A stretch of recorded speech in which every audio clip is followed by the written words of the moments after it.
की तन्हाइयाँ, रात के साए, दिल की धड़कने, टूटे हुए नगमे सुनाए। यादों के सहरा में चलता हूँ अकेला, आंसू की बारिश है कोई ना मेरा सहारा। कदम रुक जाते हैं, राहें सब वीरान, ख्वाब बिखर जाते हैं, बाकी है गम की जान।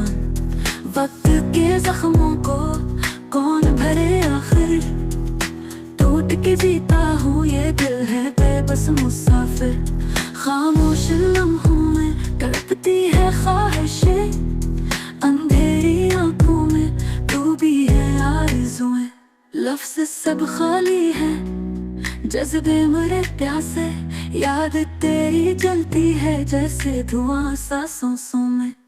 पलकों पे सो के ख्वाबों के साए, जिंदगी के रास्ते गम की तरफ जाए। दिल को तसल्ली है शायद मिले कल सुकून, लेकिन हकीकत में है सिर्फ तन्हाई का जुनून। ख्वाब जो टूटे थे आवाज देते हैं, जख्म जो पुराने हैं अब भी रुलाते हैं। चांदनी कहती है क्यों इतने गुमसुम हो, रात की खामोशी पूछे कहाँ तुम हो।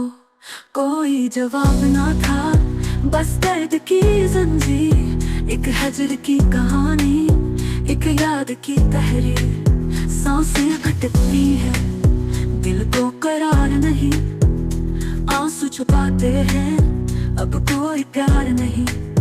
एक सफर गम का है, कोई किनारा नहीं, खाली दिल के अंदर अब सहारा नहीं। टूटे दिल की सदा सुन न सके कोई, खामोशी कह गई गम के सिवा कुछ नहीं।